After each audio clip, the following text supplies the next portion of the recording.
Christine Lucas, 40, wakes up in a strange bedroom with a close-up of her bloodshot eye. She is lost and unaware of her surroundings. A middle-aged man sleeps close to her. She sees her elder self on the bathroom wall.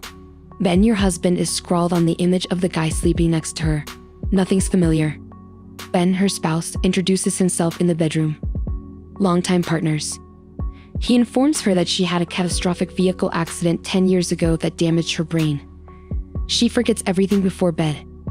The next morning, she has no memories of her life since her early 20s. Ben has the same morning routine. He shows Christine images and tells her about meeting and marrying. Ben prepares to teach at a local school. While Christine inspects the home, neurologist Dr. Nash calls. He says he has helped her for years. He advises her to find a hidden video camera in her closet. Dr. Nash tells Christine not to inform Ben about the camera. He instructs her to watch the films and call him. Christine watches her video journal for the first time. She had a lengthy flashback to demonstrate what she learned from her 2-week video journal. Dr. Nash informs her that her spouse does not know she has been visiting him for a while. He assists her with her ailment. After being assaulted and left for dead outside an airport hotel 10 years ago, Dr. Nash lost her memories. She is clueless. Her husband Ben reported a car collision. Ben's fib about her memory loss baffles her. Dr. Nash suggests that maybe it is simpler. Dr. Nash then returns her to the assault site to assist her recall. The airport found her. Her finder claims it occurred long ago.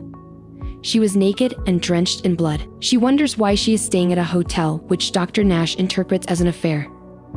The medical examination proved she did nothing sexual before the assault. She recorded her findings at home that night. She remembers her hotel assault in her sleep. Dr. Nash presents her images tomorrow. Some were random, others from her file. One image excites the brain. A red-haired Claire. At home, she asks Ben. Ben tells her that Claire was her closest friend, but after the accident, she went overseas and stopped communicating with Christine. Ben then gets her photos of him with Claire, saying he kept them from her to protect her. The next day, Christine recalls her son. Ben angers her by hiding their child. To her amazement, he informs her that Adam, their 8-year-old son, died of meningitis. He kept these secrets from her to spare her the sorrow at that time. After that, she writes about these unpleasant discoveries while sobbing. Christine cannot sleep because of baby Adam. Adam shows Christine a sketch of a scarred man in a bizarre dream triggered by these recollections. Picture says Mike. She informs Dr. Nash the following morning that she believes Mike was her lover and attacker. Nash comforts her with embraces and kisses. However, opening his jacket reveals his hospital ID and entire name. Mike Nash. Nash attacks her in a hotel fantasy. Christine flees from him immediately. He captures her, makes her fall asleep, and sends her home. Her phone rings in the afternoon. It is Nash. He tells her he gave her a mild sleep aid to make her feel better. He informs her that her confabulation made him appear like the guy who injured her. The next day, Christine visits Dr. Nash. He likes her, which is unprofessional. Dr. Nash surprises her before they part. Ben divorced her in 2009, but left her in an assisted living home in 2007. Her closest friend Claire also tried to reach her at the nursing home. Nash provides Claire's number. Christine is furious and asks her husband why he left 4 years ago. She wants answers. After their child died, he broke up with his wife and placed her in a nursing home. He returned to her after reconsidering. He promises to never abandon her. Christine gets his job and hugs him since she knows this. Later, Christine called Claire. Claire's comments bring back memories of her and Claire. They meet at a neighboring park. Claire says that Christine was having an affair before she was assaulted and that they met at hotels. Claire then explains their breakup. Ben, Christine's husband, and Claire had one sexual experience since Christine's memory loss made them unhappy. Claire stopped communicating with Christine to preserve Ben and Christine's marriage. She avoided them too. She apologizes. Ben writes Christine. Ben emailed this before they split. He requested that Claire deliver it to Christine as she recovered sufficiently to read it. In the letter, Ben says he loves Christine but had to place her in a care facility due to her predicament. She's seen content. He left because of Adam. Adam feared her because he could not understand why she could not recall. Ben urges her to realize that they left her for Adam's sake. After reading this letter, Christine understands how difficult Ben finds her forgetfulness. Christine thanks Ben via video. In the video, she calls Ben her boyfriend and protector and wants to spend her life with him. She shows Ben her digital camera videos at night and tells him she has been seeing Dr. Nash for a long time. She now totally trusts Ben. Ben becomes enraged and accuses Christine of cheating on Nash. He smacks Christine and leaves. Christine phone tells Claire what occurred. Claire is puzzled since she knows Ben is a wonderful guy who would never beat her. Claire calls Ben. Claire contacts Christine again. She informs Christine Ben that she has not seen her in 4 years. Claire asks Christine whether Ben has a right side scar. She notices Ben has no scar in a photo. They realize she is not with Ben. Fake wedding photo. Ben knocks Christine unconscious as she attempts to leave. Christine remembers nothing the following morning. She discovers the camera and reads her post, saying she loves Ben and wants to spend her life with him. Ben contacts Christine to prepare for a vacation that night. Ben brings her to a nearby motel. She sees flashes of 10 years ago in the hotel room. He says he is Mike, her cheater. Christine recalls refusing Mike's request to inform Ben about their romance. Mike brutally beat Christine, erasing her memories. He informs Christine's son Adam that he is alive by mistake. After assuring Christine he loves her, Mike deletes Christine's camera footage and quits playing Ben. Christine must live with him or die. Christine knocks down Mike and escapes in another battle. She activates the fire alarm as she flees the hotel. She tells her tale while waiting for an ambulance. Nash visits Christine, but not as her counselor. He informs her Mike, who got her ill, was captured. He informs Christine that she has guests and believes they will assist her in improving. Christine's Ben visits. Adam survived meningitis.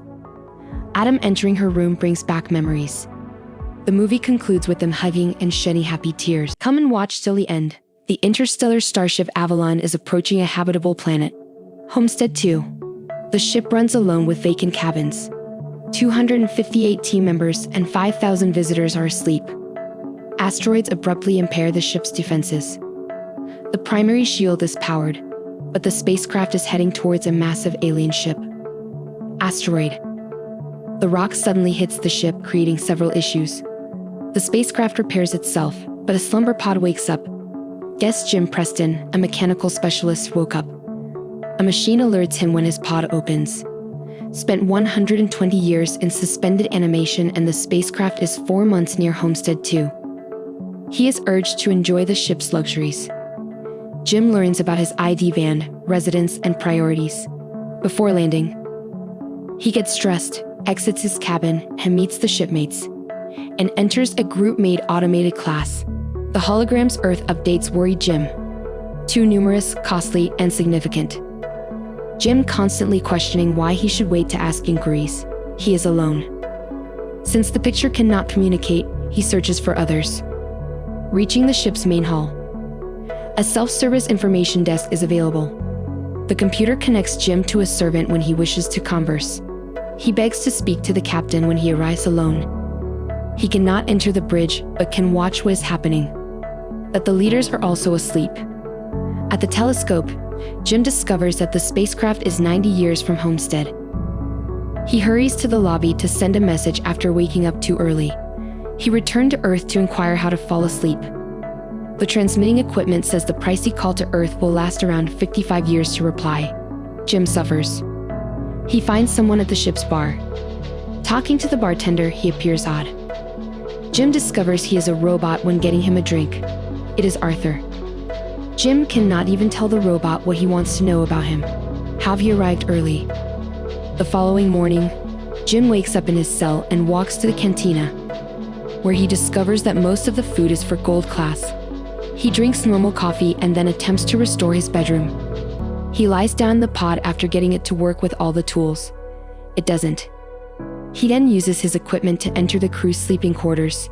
Even that fails. Ship-wide issues occur. Jim frequents the tavern to drink, but largely to chat to Arthur. The robot convinces him to break into a gold class room. Enjoy the ship. Jim plays and watches everything. However, being alone becomes worse with time. He wanders the sleep pods inebriated one day. A spacewalking hatch. Jim suits up and opens the airlock with a handle and button. Exit door. After leaving the ship, the vista is breathtaking. Only he is awake and alert. Jim floats in space depressed after releasing his boots magnets. He removes the outfit and returns to the exit. He presses the button to kill himself, but he rushes away at the last second. Returning home, he falls over a bottle. Jim wakes up and is drawn to Aurora in a pod. He listens to her passenger interview and searches for her files. Loved her. He sat next to her pod listening to her speak afterwards. After returning to the pub, he reads her work and discusses it with Arthur. He keeps thinking about how bizarre it is that he has traveled to another planet to obtain a better life, waking up early and failing, and meeting the lady of his dreams and losing her. Be inaccessible. Jim keeps thinking about her and decides to wake her awake. He discusses it with the robot but does not understand. He will kill her if he wakes her up. Jim first refuses, but he keeps thinking about it. Until his thinking changes. He turns it on at her pod. He conceals and returns to his room when she wakes up and repeats his routine. He later searches the main area for her. She is as puzzled as he was last year. Jim takes her to the lookout and says they are the only ones awake. He informs her he cannot access the crew or ship's primary controls. Aurora panics and wants her pod back. Jim informs them the spacecraft has no special tools. Assist them fall asleep, telling her they are stranded. He encourages her to relax as they just came back to the main area from hibernation. She feels awful for him being alone aboard the ship for almost a year. Jim regrets his actions and returns to the pub. He begs Arthur not to tell Aurora he awakened her. Aurora awakens. She returns to the foyer and asks the electronic information desk about sleep pods. Jim meets her there and they eat. The information desk malfunctions as they depart. Aurora observes Jim having the same breakfast for almost 10 years at the cantina and brings him a gold-class meal. Aurora is not ready, but Jim is. Give up.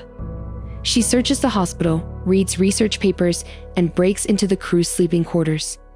Jim detects additional ship issues. Aurora describes Avalon's hardships after some time. She writes, runs about the ship, and swims in the pool, becoming increasingly conscious of her feelings. She talks to Jim in the cantina because she believes his life is interesting. Why did he come to camp?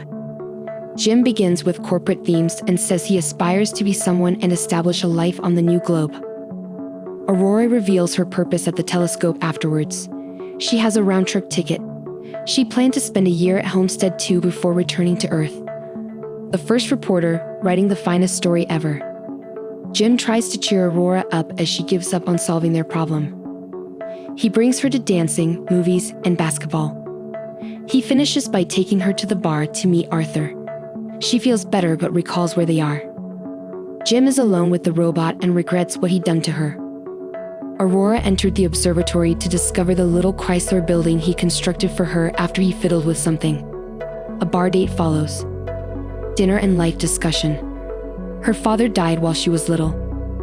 After supper, Jim helps Aurora put on their spacesuits at the hatch. They spacewalk. Jim may now discuss about that great occurrence. Jim shuts off their boot magnets, and they float in space.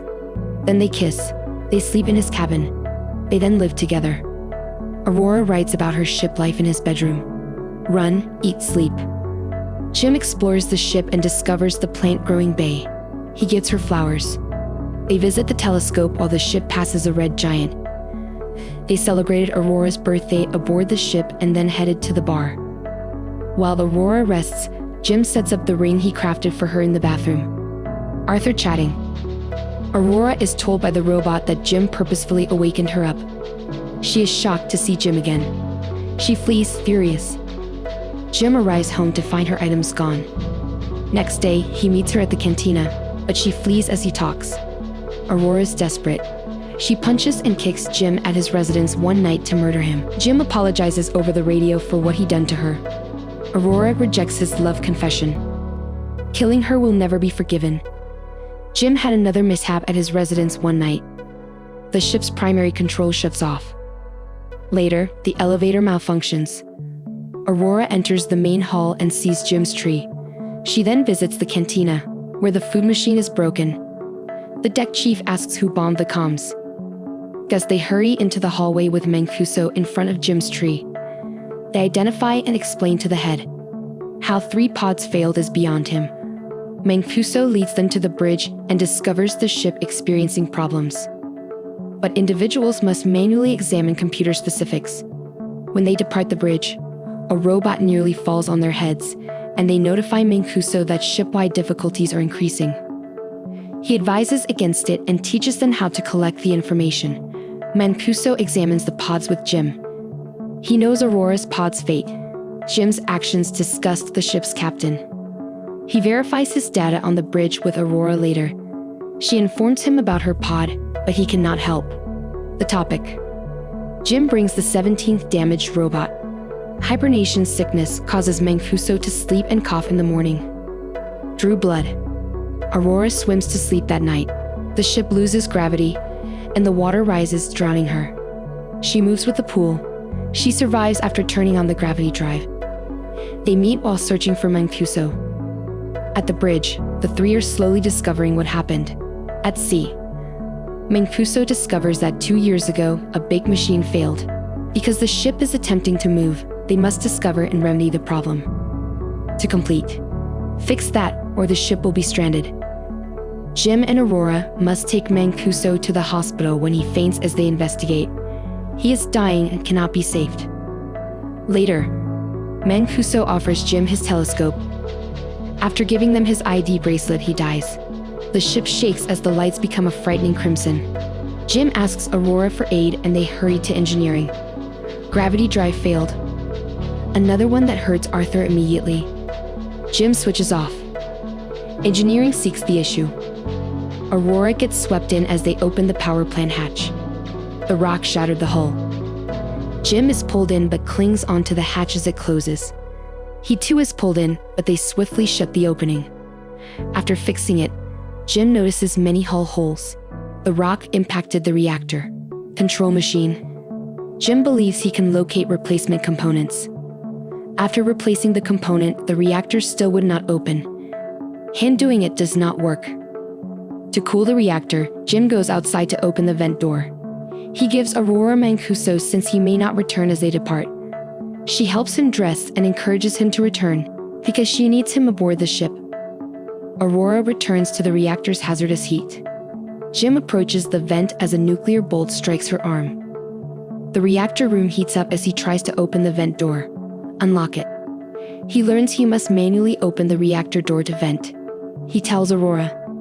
He orders her to open the reactor against her disapproval. He tells her they must rescue the others, and she lets the reactor's steam escape. The reactor's gases shattered Jim's connection. His suit pressure is decreasing. Aurora swiftly finds another outfit when he tells her what occurred. Bring him in. She receives another apology. She suits up and flies to fetch him, but her rope is too short. She is dragged back but grabs his leash and pulls him in at the last minute. Aurora pulls Jim to the hospital but finds him dead. She bypasses medication and revives him with Mancuso's band. The medical pod revives Jim by itself. Aurora frees him.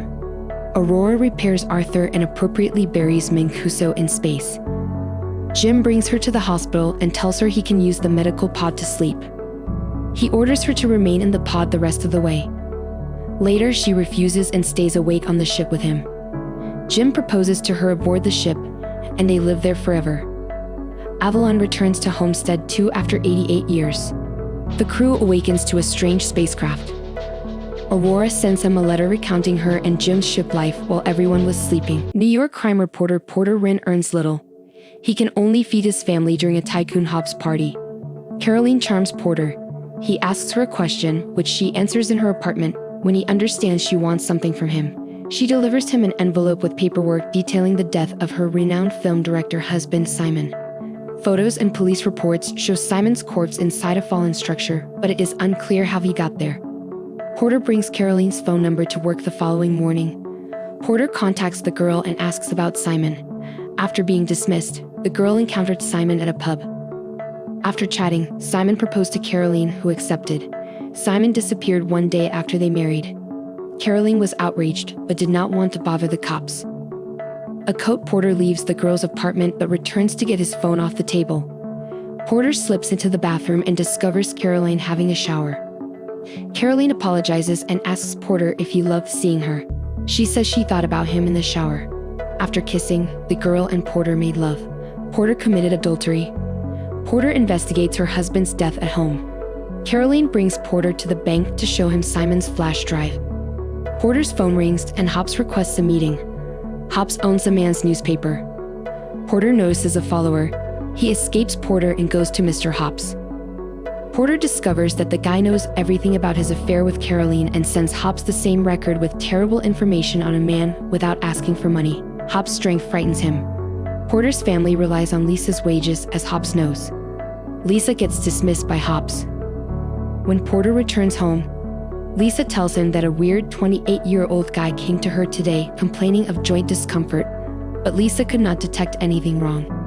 Porter learns from Caroline that Hobbs fired Lisa at Caroline's residence. Porter informs her that he and her daughter both have something for each other. When the girl asks Porter about Lisa, she proposes waiting. Porter believes Caroline attended Lisa's meeting yesterday. Who thinks Caroline was interested? Porter advises Lisa not to visit his wife again. Porter responds yes when Caroline asks whether he thinks about her while making love to his wife. Caroline then denies sending the record to Porter's supervisor. Caroline hoped Porter would uncover this document while investigating Simon's death. She knows Hobbs received it since she was there. Simon tested her limits. Caroline requested that Simon grasp a dying man's hand and Caroline sleep with a stranger. The chauffeur or gardener did not work that night, but the girl knew Hobbs from TV. She went to his place with a spy camera and captured everything. He and the girl kept everything private. Porter inquires about the memory card at Simon's father's care home the next day. He discovers a bedside camera when Frank does not respond. He removes the memory card and receives a message from Lisa that she is in the hospital. Porter discovers she was shot to protect his family. Porter will do everything to make this happen. Kimball nooses his neck and orders Hobbs to contact the millionaire. Porter threatens Hobbs with 1,000 copies of the video on every internet site if he does not leave his family alone. Hobbs offers the guy 24 hours to give him the record, or all he has gone through will be trivial compared to what he will face back home. Porter examines Simon's father's footage. It just contains Frank's request not to blame himself for what would happen. Mrs. Sagal, Frank's regular nursing home visitor, lit up on the tape. Porter calls the elderly lady at night, but no one answers. The front door key appears. Porter opens his mail at home. Hearing a disturbance, he hides behind the door. Porter stops Mrs. Sagal from calling the police and begs her to assist him in displaying his paperwork. The elderly lady discovers the guy is a writer since he constantly reads his tales. Simon raised Michael.